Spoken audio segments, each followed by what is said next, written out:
নমস্কার বন্ধুরা, মৌহার্স রান্নারঙে আপনাদের সকলকে স্বাগত।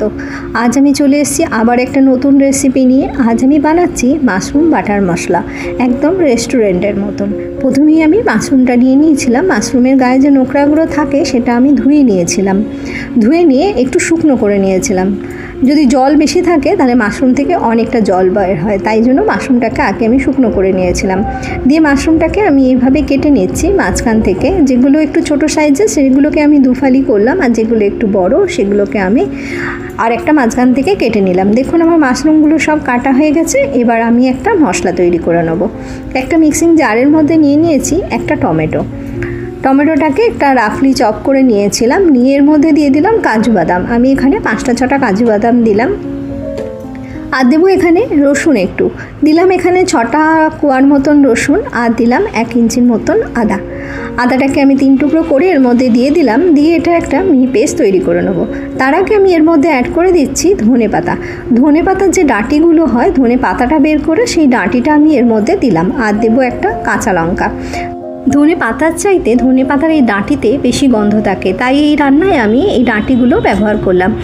এগুলো সব দিয়ে একটা মিহি পেস্ট আমি তৈরি করে নেব।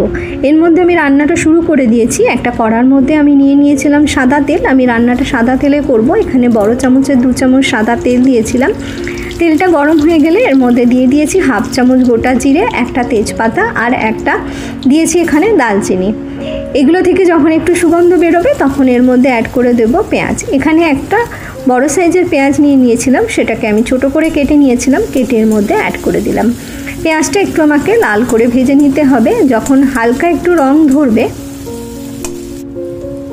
তখন আমি এর মধ্যে মিশিয়ে দেবো কিছু গুঁড়ো মশলা মেশানোর আগে গ্যাসের ফ্লেমটা একদম লোতে রেখে দেবেন, নাহলে আবার একটু পুড়ে যেতে পারে। প্রথমেই দিয়ে দিলাম কাশ্মীরি লঙ্কার গুঁড়ো। এখানে আমি 1 চামচ কাশ্মীরি লঙ্কা দিলাম। আর দিলাম 1/2 চামচের একটু বেশি হলুদ গুঁড়ো। আর দিলাম এখানে 1 চামচ ধনে গুঁড়ো।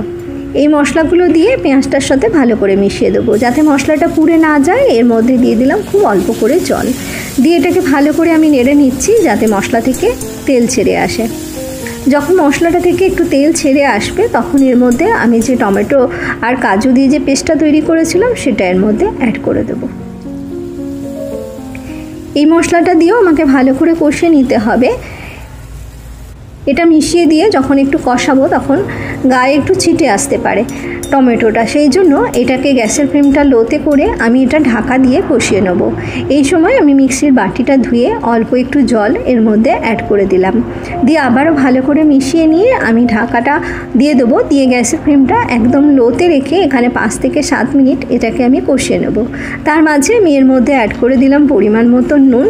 আর দেবো এখানে অল্প করে চিনি, খুব সামান্য পরিমাণে চিনি। যেহেতু টমেটো দিয়েছি তাই এটা ব্যালেন্সের জন্য খুব অল্প করে এখানে চিনি অ্যাড করে দিলাম। দেখুন 7 মিনিট পরে আমি ঢাকা খুলে নিয়েছি। আমার মশলা অনেকটাই কষানো হয়ে গেছে, তেল ছেড়ে এসছে অল্প অল্প। আর একটুখানি কষিয়ে নিলেই আমার মশলাটা কষানো হয়ে যাবে। 2-4 মিনিট পরে দেখুন আমার মশলাটা থেকে তেল ছেড়ে গেছে। মশলাটা খুব ভালো করে কষানো হয়েছে। এই পর্যায়ে আমি এতে অ্যাড করে দেবো মাশরুমগুলো। যেগুলো আমি কেটেছিলাম সেগুলো আমি অ্যাড করে দেবো। মাশরুম হতে খুব কম সময় লাগে, তাই এটা রান্না করতে খুব একটা বেশি সময় লাগবে না। মাশরুমগুলো দিয়ে আমি ভালো করে মশলার সাথে মিশিয়ে নিচ্ছি। বন্ধুরা, যারা আমার চ্যানেলে নতুন আসছেন তাদের কাছে অনুরোধ রাখবো তারা আমার চ্যানেলটা সাবস্ক্রাইব করে নেবেন। আর যারা পুরনো বন্ধু সবসময় আমার পাশে আছেন তাদের অনেক অনেক ভালোবাসা এইভাবে আমার পাশে থাকার জন্য। দেখুন মাশরুমগুলো মশলার সঙ্গে ভালো করে আমার কষানো হয়ে গেছে। এবার এর মধ্যে আমি জল অ্যাড করে দেবো।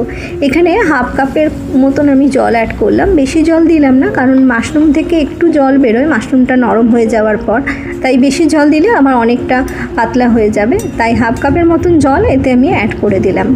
দিয়ে গ্যাসের ফ্লেমটা আবারও লোতে রেখে আরও 5 মিনিট এটাকে আমি রান্না করে দেবো।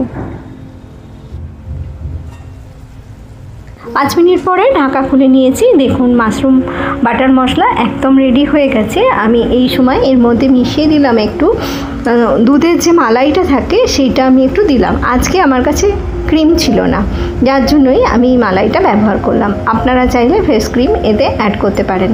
আর দিয়ে দিলাম এতে কসুরি মেথিটা এতে একটু হাতে একটু ঘষে নিয়ে এটাকে আমি এর মধ্যে অ্যাড করে দিয়েছি। আর যেহেতু বাটার মশলা, বাটার না দিলে তো হবে না, তাই এর মধ্যে দিয়ে দিলাম অল্প করে বাটার। অল্প একটু বাটার আমি রেখে দেবো, মাশরুমটা নামিয়ে যখন সার্ভ করব তখন ওপর থেকে সেটা দিয়ে দেবো। সব কিছুকে ভালো করে মিশিয়ে নিয়ে এটাকে ঢাকা দিয়ে আমি স্ট্যান্ডিং টাইমে 10 মিনিট রেখে দেবো। 10 মিনিট পরে এটাকে আমি নামিয়ে দিয়েছি, নামিয়ে দিয়ে এটাকে আমি পরিবেশন করে দেব। এটা রুটি পরোটা নানের সঙ্গে খেতে কিন্তু খুবই অসাধারণ। এটা একদমই রেস্টুরেন্টের মতন খেতে লাগবে। আপনারা বাড়িতে অবশ্যই একবার বানিয়ে দেখবেন।